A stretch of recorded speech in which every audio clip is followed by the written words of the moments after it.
Donc là, on va remplacer ce T là par celui-ci.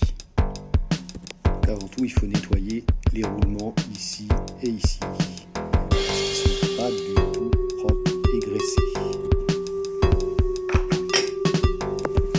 Un petit bac récupérateur, une inclinaison pour que l'essence s'écoule vers le bas.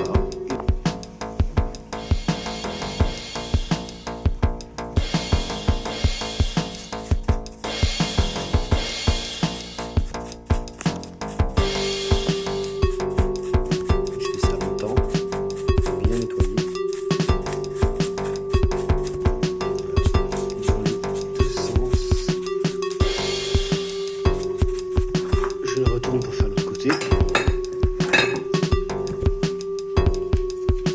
J'ai démonté l'extrémité, maintenant je démonte ça.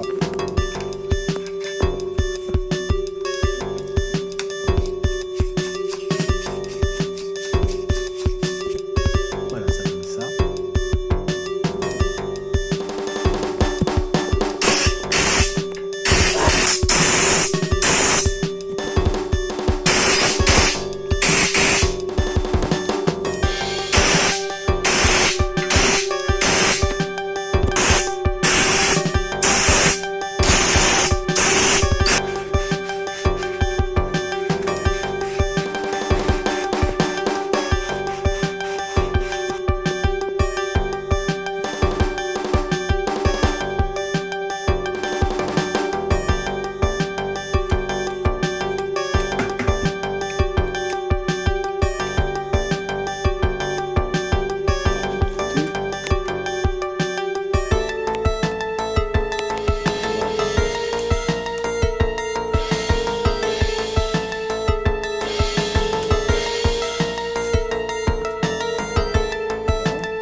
Voilà, ça donne ça. Là, les deux tubes de fourche, vu qu'ils sont pris dans l'axe de la roue, ils ne bougent pas, ils restent bien droits. Donc, je vais les nettoyer et je vais venir glisser ma pièce dedans.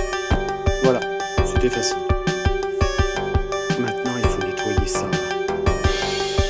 Parce que là, c'est vraiment très très sale. Et dedans, il y a les gros, faut que j'enlève. Avec ça, ça devrait être facile.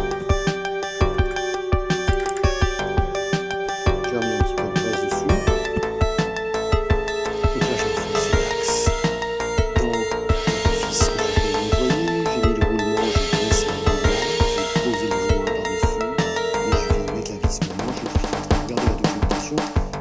Le couple de serrage de cet écrou. Mais là, il faut dire que je suis pas gâté. Ici, on a le couple de serrage mis en haut pour l'écran de fourche, ici, frontal, 100 mètres hors bolt. Si je tourne 7, mais voilà, bien avancé. J'ai de la chance, j'avais acheté ça à la bécannerie. Voilà, je peux essayer de le serrer avec.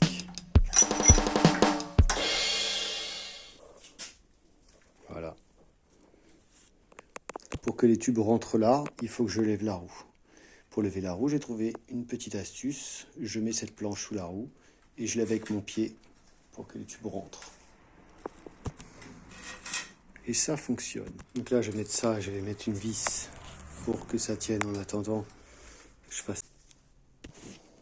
Donc si ça coince, on fait tourner. On fait tourner avec les mains le tube pour décoincer.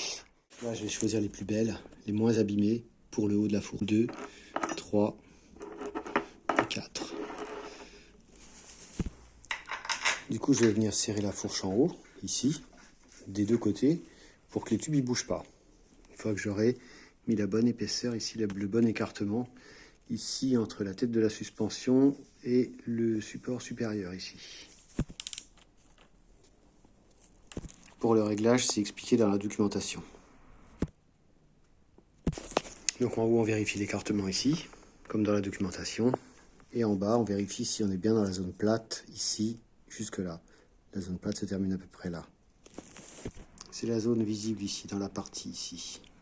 Donc là, on va rentrer les vis ici. On va vérifier que tous les trous sont vissables et dévissables correctement jusqu'au bout. Voilà, genre, ça doit rentrer aussi bien que ça à la main. Dans tous les trous. Voilà, celui-là, il bloque. Celui-là, il n'est pas bon. On va vérifier ce qui se passe. Celui-là, il est un petit peu difficile sur la fin, mais on ne pourra pas faire grand-chose. Avec ce jeu de tarot M8, je vais pouvoir essayer de faire quelque chose et de rattraper éventuellement les trous. Je vais prendre celui du bas parce qu'il a le filetage qui va plus loin que l'autre. Et donc, je vais pouvoir aller plus en profondeur.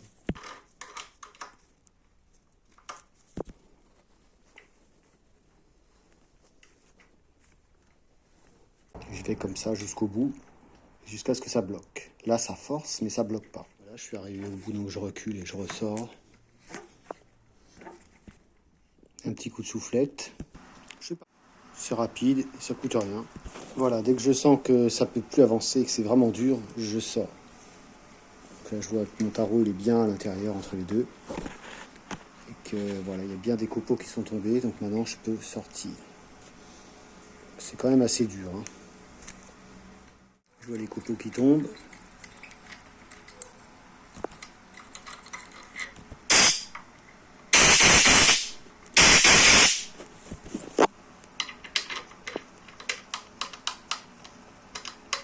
Ça rentre beaucoup mieux. C'est parfait.